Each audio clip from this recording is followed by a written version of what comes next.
PPH जिसे हम prostate enlargement बोल देते हैं, और मेरे ख्याल से एक 45 या 50 की एज पे अगर आपको डिटेक्ट हुआ है और आप उससे बहुत परेशान भी हो, क्योंकि उसके लिए भी कॉन्सिक्वेंसेस बड़े बड़े बना देते हैं और डॉक्टर आपको ये भी बोल देता है कैंसरस हो सकता है, ये हो सकता है, वो हो सकता है, बहुत घबराते हो, डर भी लगता है, परेशान भी होते हो, ठीक है। और उस परेशानी में आप बहुत अलग अलग चीज़ें करने की कोशिश करते हो नॉर्मली।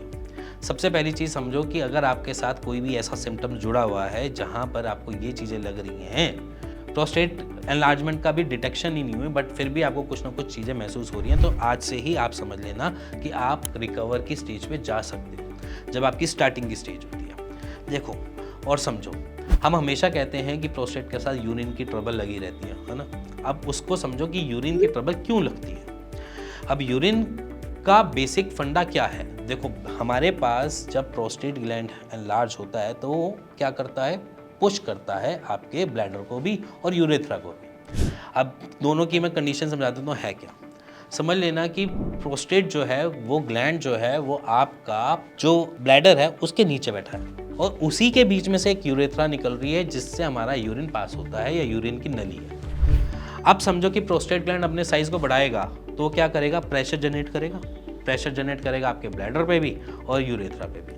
अब जब प्रेशर जनरेट करेगा तो वो यूरेथ्रा और उस पे दोनों पे ही प्रेशर जनरेट करता है। जब आप दोनों पे ही प्रेशर जनरेट करता है, जब आप यूरिनेशन करने जाते हो तो वो उस प्रेशर को वो एक्सेप्ट करता है, तभी तो हमें यूरिन का प्रेशर लगता है। जब तक ब्लैडर फुल नहीं होगा तब तक आपको ये थोड़ी ना पता चलेगा कि मेरे को प्रेशर करने जाना है या मेरे को अपने आप को यूरिन पास करने जाना है। वो तभी आपको सिग्नल देगा जब आपका ब्लैडर फुल हो रहा हुआ है ना।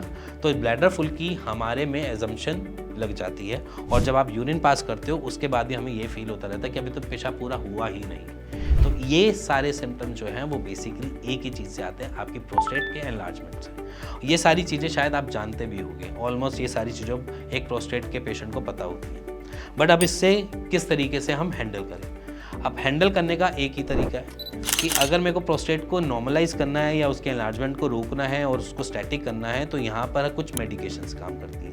जैसे हम कांचना गूगल की बात करें तो कांचना गूगल को आप ले सकते हो उसको थोड़ा सा कंट्रोल करने के लिए।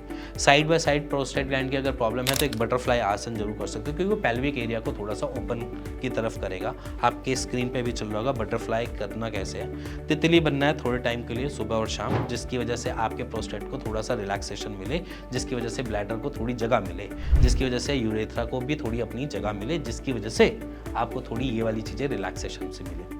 इसके साथ साथ लेग रेज की एक एक्सरसाइज करनी है और अगर आप करना चाहो तो साइड बाय साइड आप अगर साइकिलिंग कर रहे हो तो ज़्यादा बेटर है, क्योंकि साइकिलिंग से बहुत इफेक्ट पड़ता है आपके प्रोस्टेट ग्लैंड को कम होने में और उसको जगह बनाने में। और प्रोस्टेट ग्लैंड के पेशेंट्स को मैं हमेशा कहता हूँ कि साइकिलिंग कर लो, बट साइकिलिंग ऐसे नहीं करनी कि अगर आप सुबह जाओ तो आप सीधा 10-10, 20-20 किलोमीटर की साइकिलिंग कर रहे हो, ऐसे भी नहीं करनी। आपने करनी है पहले साइकिलिंग स्टार्ट करी, धीरे धीरे स्टार्ट करी, देन 1-आधे किलोमीटर के बाद आपने थोड़ी देर रेस्ट किया, फिर 1-आधा किलोमीटर और किया। इससे आपकी फिजिकल फिटनेस भी सेटल रहेगी और उसके साथ साथ आपका प्रोस्टेट ग्लैंड वाली जो प्रॉब्लम्स है वो भी थोड़ी कंट्रोल रहेंगी, जिससे आपको थोड़ी आसानी में मिलेगी और आराम भी मिलेगा। और रही बात, जितना आप उसके ऊपर काम करोगे उतना ही आपका डर भी कम होगा कैंसर को से होने का। मतलब सिंपल सी बात है कि अगर मैं उसको स्टेबल करने की कोशिश कर रहा हूँ तो वो स्टेबल बना रहेगा ना। अगर वो और एनलार्ज होगा, उस पर और ज़्यादा प्रेशर पड़ेगा, वो बार बार दिक्कत में आएगा तो वो कैंसर बनने के चांसेस को भी बढ़ाएगा। तो इसीलिए आपकी डायबिटीज़ हो, आपका बीपी की इशू हो, आपका प्रोस्टेट का इशू हो, तो आप साइकिलिंग करना स्टार्ट कर दो, क्योंकि तीनों चीज़ें आपकी उससे लेवलाइज होने की कोशिश होगी, जिससे आपको आराम मिलेगा और आपके कैंसरस होने का डर जो है वो थोड़ा थोड़ा दिमाग से भी निकलेगा। और आपके इतने सारे बडी बनेंगे साइकिल चलाते हुए, दोस्त यारी बनेंगे, ग्रुप्स को ज्वाइन करो, जिससे आपको आपकी बॉडी को थोड़ी सी और स्ट्रेस रिलीफेंट की चीज़ें मिलेंगी और आप आराम से अपने प्रोस्टेट मैकोली को आराम से कैरी फॉरवर्ड करते हुए उसको लेवलाइज कर सकते हो। इसी के साथ अगर आपको ये वीडियो अच्छी लगी हो, पसंद आई हो, तो please like share bell icon दबा दीजिएगा। इसी के साथ मिलेंगे नेक्स्ट वीडियो के लिए। तब तक good bye and stay tune this channel.